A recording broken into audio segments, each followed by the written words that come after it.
So hello students, welcome back. आज की इस वीडियो में हम class 8 chapter number 14 chemical effects of electric current को समझेंगे। ये रिविजनल वीडियो है तो हम कंसेप्ट को थोड़ा सा जल्दी से समझने की कोशिश करेंगे। तो सबसे पहले chemical effects of electric current को जानते हैं। क्लास 7th में आपने इलेक्ट्रिक करंट के 2 इफेक्ट्स के बारे में जाना था, magnetic effect of electric current and chemical effect of electric current. तो इस चैप्टर में हम chemical effect of electric current को ज़्यादा डिटेल से जानेंगे। करंट आपको पता है, current is the flow of charges. Flow of charges को ही हम करंट बोलते हैं। करंट को मेजर करने के लिए हमारे पास डिवाइस होती है जिसको हम बोलते हैं एमीटर, और जो करंट का सिंबल होता है वो होता है आई, और इसकी यूनिट होती है एम्पियर। ये आपको कॉमन चीज़ें पता होंगी इलेक्ट्रिक करंट से रिलेटेड। अब हम जानते हैं सबसे पहले कि why some of the substances they conduct electricity, that means good conductor और बैड कंडक्टर को हम टेस्टर की हेल्प से समझ सकते हैं।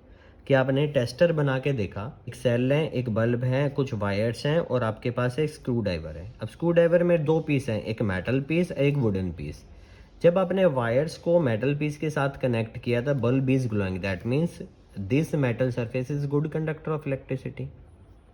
अगर हम बात करें जब हमने वायर को इसके वुडन पीस के साथ कनेक्ट किया, now the bulb is not glowing, so we can say that the this part is a poor conductor of electricity. तो ये सब चीज़ें हम अर्लियर क्लासेस में पढ़ चुके हैं। सॉलिड स्टेट्स के बारे में हम ज़्यादातर चीज़ें पढ़ चुके हैं, what are the good conductor and the bad conductor. इस चैप्टर में हमने बेसिकली फोकस करना है which type of liquids they are considered as a good conductor or bad conductor, either कि do liquids conduct electricity or not। इसको भी हम एक एक्टिविटी से जानेंगे। अब एक्टिविटी में आपको करना क्या है, सेम आपके पास बैटरी या सेल होगा, फिर आपके पास एक बल्ब होगा और वायर्स होंगी। अब जो 2 एंड्स होंगे वायर के, उसको आप लिक्विड में डिप कर करके देखें। ये आपके पास लेमन एक्सपेरिमेंट में भी होता है कि यहाँ पर आप डिफरेंट टाइप के सैंपल्स लें, टैप वाटर लें, डिस्टिल वाटर लें, लेमन जूस लें, मिल्क लें, हनी लें, मतलब जो भी चीज़ आपके पास घर में अवेलेबल है या लैब में अवेलेबल है, उनको आप टेस्ट करके देखें। If you dip them and the bulb is glowing, that means the circuit completes. If the circuit completes, this bulb should glow. If you are taking a liquid that is a poor conductor of electricity, the circuit will not complete and the bulb should also not glow। ठीक है, तो good conductor और bad conductor in terms of liquid आपको इस chapter में देने कि कौन से गुड कंडक्टर लिक्विड होते हैं और कौन से बैड कंडक्टर होते हैं। सॉलिड के पे एग्जांपल नहीं दोगे इस चैप्टर के अंदर। तो जैसे यहाँ पर लेमन जूस है, लेमन जूस है इज ए एसिड, और acid generally they are good conductor, तो ये बल्ब ग्लो होगा। तो यहाँ पे आप डिफरेंट सैंपल्स लेके तो कंडक्टर की टेस्टिंग कर सकते हैं कि it is a good conductor और बैड कंडक्टर। फिर उसके बाद यहाँ हम जानेंगे due to the heating effect of current the filament of the bulb get heated at to the high temperature and it start glowing. Question आता है कि how the bulb is glowing. देखो, सबसे पहले तो सर्किट कंप्लीट होता है, और सर्किट कंप्लीट होने की वजह से क्या होगा, heating effect of current will show. Bulb के अंदर फिलामेंट होता है, टंगस्टन मेटल से बना होता है, और वो जब ग्लो करेगा हीटिंग इफेक्ट की वजह से, तो आप हाई टेम्परेचर में आपको हीट भी मिलेगी और लाइट भी मिलेगी। मतलब लिक्विड आपके पास बहुत अच्छा कंडक्टर नहीं है, अगर वो स्लाइटली लेस कंडक्टर है तो यहाँ पे आपको क्या मिलेगी, बल्ब की लेस ब्राइटनेस। तो डिपेंड करता है लिक्विड पे, अगर बहुत अच्छा कंडक्टर है तो it will give you high brightness due to high conductivity. Liquid अगर कम कंडक्टिंग है तो आपको क्या मिलेगी, लेस ब्राइटनेस। इसके बाद यहाँ पे इंपॉर्टेंट फुल फॉर्म्स आते हैं भाई, एलईडी की फुल फॉर्म और सीएफएल की, ये दोनों बहुत इंपॉर्टेंट है। एलईडी की फुल फॉर्म होती है लाइट एमिटिंग डायोड। ये एलईडी की फुल फॉर्म है आपके पास, जो कि सबसे एडवांस बल्ब की फॉर्म है। और सीएफएल जो कि एलईडी से जस्ट पहले की एडवांसमेंट है, इसकी है कॉम्पैक्ट फ्लूरोसेंट लैंप। आप इसकी स्पेलिंग जरूर चेक कर लेना, इसमें मैं श्योर नहीं हूँ, अदरवाइज इनकी कॉम्पैक्ट फ्लूरोसेंट लैंप सीएफएल और लाइट एमिटिंग डायोड जो एलईडी की फुल फॉर्म्स हैं जो कि काफ़ी इंपॉर्टेंट है। यहाँ पे एलईडी के अंदर आपको पता है कि 2 वायर्स होती हैं जिसको हम लीड्स बोलते हैं, लेड्स बोल सकते हैं। यहाँ पे आपको देखने को मिलेगा जो लेड्स हैं इसकी एक थोड़ी सी स्लाइटली लार्जर है और एक थोड़ी सी उसकी हाइट शॉर्टर है। जो लॉन्गर होता है वो किस वजह से है, क्योंकि वो पॉजिटिव टर्मिनल को रिप्रेजेंट करता है, और जो शॉर्टर लेड है वो नेगेटिव टर्मिनल को रिप्रेजेंट करता है। यानी बैटरी को हम कौन सी टर्मिनल से कनेक्ट करें वो इनकी हाइट पे डिपेंड करता है। अगर बड़ा है तो पॉजिटिव से कनेक्ट कर दो, और जो छोटा लेड है उसको negative terminal of the battery के साथ कनेक्ट कर दो। Magnetic effect of electric current में हम जानेंगे, जैसे कि आपने कोई भी सर्किट बनाया, बैटरी आपके पास है, बल्ब लगाने की जगह आप क्या कर सकते हो, एक कंपास सर्किट के पास रख दो। अब जो 2 एंड टेस्टर के वहाँ पे आप डिफरेंट लिक्विड्स लो, और डिफरेंट लिक्विड्स में जब कंडक्टर होगा तो पता है आपको कि सर्किट कंप्लीट होगा। सर्किट कंप्लीट होने की वजह से इलेक्ट्रिक करंट पास करेगा, और magnetic effect of electric current की वजह से जो कंपास है जो नॉर्थ साउथ डायरेक्शन वो शो करता है यहाँ से, वो डिफ्लेक्ट करेगा। यानी अब वो नॉर्थ साउथ डायरेक्शन शो नहीं करेगा, वो डिफ्लेक्ट किसी दूसरी डायरेक्शन में डिफ्लेक्ट हो जाएगा। अगर आप यहाँ पे पुअर कंडक्टर लेते हैं तो सर्किट तो कंप्लीट हुआ नहीं, तो magnetic effect of electric current भी नहीं हुआ, तो जिस वजह से there will be no deflection in the magnetic compass. तो यहाँ पे बल्ब के अलावा आप मैग्नेटिक कंपास से भी चेक कर सकते हैं, that is called as the magnetic effect of electric current. Good conductor के साथ कनेक्ट किया हो, अगर कंपास को हम पास लेके आएंगे तो ये कंडक्टिविटी शो करेगा, अदरवाइज नहीं करेगा। यहाँ पे आपके पास कुछ लिक्विड आ जाते हैं, आपको बताना है कि यहाँ पे जो कंपास नीडल है वो डिफ्लेक्ट करेगा या नहीं, और फिर उसको कैटेगरी में रखना है कि गुड कंडक्टर या बैड कंडक्टर। जैसे लेमन जूस को जब हमने कनेक्ट किया तो कंपास नीडल में डिफ्लेक्शन शो हुआ तो वो गुड कंडक्टर है। विनेगर गुड कंडक्टर शो करेगा, tap water good conductor show करेगा। टैप वाटर क्यों करता है, क्योंकि यहाँ पे क्या होगा, डिजॉल्व्ड आयंस होते हैं। क्या क्वेश्चन आएगा कई बार कि why the tap water conduct electricity, because of the dissolved ions present in the tap water. लेकिन why the distil water do not conduct electricity, because dissolved ions are absent in the distil water. Vegetable oil में कोई भी compass needle deflect नहीं करेगी, poor conductor. Milk में नहीं करेगी, poor conductor. Honey में नहीं करेगी, poor conductor. So number of example you can give and you can check whether deflection is there और नॉट, और गुड कंडक्टर है या बैड कंडक्टर है। इसके बाद हम जानते हैं the water we get from the sources like tap, hand pumps, well, pond, ये प्योर नहीं है, यहाँ पे डिजॉल्व आयंस होते हैं। Several type of salts are there, ठीक है, काफ़ी ज़्यादा मिनरल्स होते हैं उनमें। अब उन्हीं मिनरल्स की वजह से क्या होगा, इलेक्ट्रिसिटी को कंडक्ट करता है। लेकिन जब हम डिस्टिल्ड वाटर की बात कर रहे हैं, जैसे कि प्योर वाटर जिसको हम बोलते हैं, अब वहाँ पे डिफरेंट टाइप के जो आपके जो सॉल्ट्स जनरली प्रेजेंट होते हैं वो नहीं होते वहाँ पे। डिस्टिल्ड वाटर में आपके पास फ्री आयंस नहीं हैं, सॉल्ट्स नहीं हैं, जिसकी वजह से वो उसको पुअर कंडक्टर बना देता है। तो यहाँ से एक क्वेश्चन भी आता है कि डिस्टिल्ड वाटर को आप कंडक्टिंग कैसे बनाएं।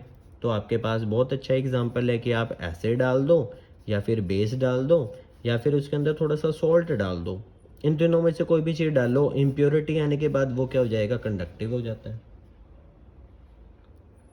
इसके अलावा chemical effect of electric current यहाँ से बेसिकली शुरू हुआ है। यहाँ पे हम जानेंगे कि एक आपने सर्किट बनाया, यहाँ पे बैटरी है, वायर्स हैं, और एक बीकर है जिसके अंदर हमने एक इलेक्ट्रोलाइट लिया है। Electrolyte is a liquid that is the conducting in nature, that have free ions. यहाँ पे हमने इलेक्ट्रोड रॉड ले ली है कार्बन की। अब कार्बन फॉर्म जैसे कि चारकोल है, डायमंड है, ग्रेफाइट, यहाँ पे बाकी जो ये फॉर्म्स हैं ये क्या है, पुअर कंडक्टर है, लेकिन जो ग्रेफाइट है that is the good conductor of electricity. तो ये कार्बन की रोड कौन सी ली जाते हैं, ग्रेफाइट की। इलेक्ट्रोड्स वो रोड्स होते हैं, मतलब electrodes it is a material only, या it is the rod of the material which are good conductor. जैसे कि ग्रेफाइट की इलेक्ट्रोड बनाई है क्योंकि वो गुड कंडक्टर है। अब इसको डिप कर दिया और यहाँ से हमने सर्किट को क्लोज कर दिया। करंट जब फ्लो करेगा तो आपको क्या ऑब्जर्वेशन मिलेंगी, ऐसा जो प्रोसेस होता है ना उसको हम बोलते हैं इलेक्ट्रोलिसिस। अब होगा क्या, अब ये आपको पता है ये पॉजिटिव टर्मिनल है, ये नेगेटिव टर्मिनल है, क्योंकि बड़ी लेंथ होती है बैटरी की, ये पॉजिटिव टर्मिनल को कनेक्ट करती है, नेगेटिव को। करंट पॉजिटिव टू नेगेटिव जाएगा। आज जब ये पॉजिटिव से कनेक्ट है ये रॉड, तो इस पर पॉजिटिव चार्ज आ जाना चाहिए। अब पॉजिटिव इलेक्ट्रोड को हम क्या बोलते हैं, एनोड। यानी ऐसी इलेक्ट्रोड जिसको हमने positive terminal of the battery या सेल से कनेक्ट किया वो क्या होगी, एनोड। नेगेटिव को हमने किससे किया है, इस वाली इलेक्ट्रोड से, ये हो जाएगी कैथोड। जब हम वाटर को ब्रेक डाउन करते हैं तो आपके पास हाइड्रोजन और ऑक्सीजन गैस रिलीज होती है। अब क्वेश्चन ये राइज होता है कि हाइड्रोजन कौन से इलेक्ट्रोड से रिलीज होगी और ऑक्सीजन किससे। हाइड्रोजन जनरली का इलेक्ट्रोपॉजिटिव एलिमेंट है, तो इलेक्ट्रोपॉजिटिव एलिमेंट किससे अट्रैक्ट होना चाहिए, ऐसे इलेक्ट्रोड से जो कि नेगेटिव है। और नेगेटिव कौन है, कैथोड। जो हाइड्रोजन गैस है वो आपकी कैथोड से रिलीज होनी शुरू हो जाएगी। और यहाँ पे जो ऑक्सीजन है वो इलेक्ट्रोनेगेटिव एलिमेंट है, वो इलेक्ट्रोपॉजिटिव यानी एनोड, ऐसी इलेक्ट्रोड जिस पर पॉजिटिव चार्ज है वहाँ से रिलीज होनी शुरू हो जाएगी। तो ये आपके पास ये हो जाएगा, hydrogen from the cathode, oxygen from the anode. इसके बाद यहाँ पे एक MCQ टाइप क्वेश्चन भी आ सकता है कि ऐसे कौन सा साइंटिस्ट है जिसने chemical effect of electric current के बारे में इंफॉर्मेशन दी। ब्रिटिश केमिस्ट विलियम निकलसन, ठीक है, उन्होंने आपके पास ये एक्सपेरिमेंट किया और वहाँ से पता लगाया कि जो ऑक्सीजन है वो positive terminal of the battery वाले इलेक्ट्रोड से रिलीज होती हैं, जो हाइड्रोजन गैस है वो ऐसे इलेक्ट्रोड से रिलीज होती है जिसको हमने नेगेटिव टर्मिनल से कनेक्ट किया गया है बैटरी के। Passage of electric current through the conducting solution causes chemical reaction. Chemical effect of electric current में जनरली क्या डेफिनेशन आती है कि when you passing a current through the conducting liquid the chemical reaction start going on them, या there is a dissociation of the ions take place. This is called as the chemical effect of electric current. अब इससे हो क्या सकता है, कई बार deposit किया जाता है मेटल को इलेक्ट्रोड्स पे, कलर चेंजेस आपको देखने को मिल सकते हैं, इवोल्यूशन ऑफ गैसेस हो सकते हैं, जैसे इलेक्ट्रोड कैथोड और एनोड से डिफरेंट गैसेस रिलीज हों। इससे क्वेश्चन बन के नहीं आता है, जनरली ब्लू स्पॉट क्वेश्चन है ये, जनरल ऐसे एक्टिविटी बेस्ड है, तो इसको अब हम ही नहीं जानेंगे कि ये रिवीजन वीडियो है, ये इससे क्वेश्चन जनरली नहीं आता। अब इलेक्ट्रोप्लेटिंग यहाँ से इंपॉर्टेंट आता है, ये तो श्योर मान के चले 5 मार्क्स का क्वेश्चन भी इसलिए आ सकता है। Electroplating is a process in which you are putting a layer of desire metal on the another metal by the means of electric current. Electric current की हेल्प से आप क्या करेंगे, एक डिजायर्ड मेटल को एक अनदर मेटल पे आप उसके लेयर पुट करेंगे। अब इसको हम इलेक्ट्रोप्लेटिंग कहते हैं। अब यहाँ देखिए इलेक्ट्रोप्लेटिंग को कितने अच्छे से समझा रखा है, जैसे कि यहाँ से क्वेश्चन आ जाता है कि हाउ यू कैन प्योरीफाई या how you can refine the copper from impure copper road. तो हमने क्या किया, बैटरी ली है, वायर ली है, एक बीकर लिया है जिसमें हमने इलेक्ट्रोलाइट डाला है कॉपर सल्फेट सॉल्यूशन। जिस इलेक्ट्रोड को आपने प्योरीफाई करना है उसी का सॉल्यूशन लेना होता है। यहाँ पे कॉपर प्लेट है तो हमने कॉपर सल्फेट सॉल्यूशन लिया। जैसे प्लेट को हमने पॉजिटिव से कनेक्ट किया, उसमें पॉजिटिव चार्ज आ गया, यानी ये आपके पास क्या है, एनोड। और जिसको हमने नेगेटिव से कनेक्ट किया वो हो जाएगी कैथोड। अब आपको पता है डिसोसिएशन ऑफ द आयंस तो होगा, आयंस टूटेंगे कॉपर सल्फेट के, तो जो कॉपर पे चार्ज क्या होता है, प्लस, तो यानी जो कॉपर जितना भी था सॉल्यूशन में वो कहाँ जाना शुरू कर जाएगा, आपके कैथोड पे, क्योंकि कैथोड पे नेगेटिव चार्ज है। तो यहाँ पे एनोड और कैथोड की रिएक्शन लिखी जाती हैं, तो आप ध्यान से देखें। एनोड पे क्या रिएक्शन होती है, copper break down into copper 2+ और 2 इलेक्ट्रॉन्स, यानी जितना भी कॉपर था वो क्या होगा, इस इलेक्ट्रोड से हटकर सॉल्यूशन में आना शुरू हो जाएगा, फ्री आयंस हो जाएंगे, 2 इलेक्ट्रॉन निकल जाएंगे। और कैथोड पे क्या होगा, जो सॉल्यूशन में था कॉपर वो 2 इलेक्ट्रॉन्स लेके कैथोड पे डिपॉजिट होना शुरू हो जाते हैं। यानी एनोड से जितना भी कॉपर है वो सॉल्यूशन में आएगा, और जो सॉल्यूशन वाला जो भी कॉपर है वो कहाँ जाएगा, कैथोड पे। और ये कब तक चलता रहेगा, जब तक हम इलेक्ट्रिसिटी पास करें। और ऐसे हम रिफाइनिंग के लिए कैसे करते हैं, मान लो यहाँ पे आपके इम्प्योर कॉपर प्लेट है, आप उसको प्योर करना चाहते हैं, तो क्या करो, एक पे इम्प्योर लगा दो, एक पे प्योर। इम्प्योर किस पे लगाएंगे, एनोड पे, प्योर किस पे लगाएंगे, कैथोड पे, क्योंकि सारा का सारा अल्टीमेटली कैथोड पे डिपॉजिट होना है। तो जितना भी इम्प्योर पे कॉपर था वो आएगा सॉल्यूशन में, सॉल्यूशन से जाएगा कैथोड पे, तो धीरे धीरे जो इम्प्योर से जितना भी कॉपर होगा वो सारा डिपॉजिट हो जाएगा, तो आप इस तरह से प्योरीफाई कर सकते हैं, रिफाइन कर सकते हैं कॉपर को। यहाँ पे जो कॉपर सल्फेट हमने लिया है वो डिसोशिएट होता है। डिसोशिएट का मतलब आयंस टूटते हैं। जैसे कॉपर सल्फेट है एक्वस फॉर्म में, तो ये क्या हो जाएंगे, कॉपर के तो 2+ आयन रिलीज होंगे जिसको बोलते हैं हम कैटायन, क्योंकि कैटायन पे क्या चार्ज आता है, प्लस यहाँ पे।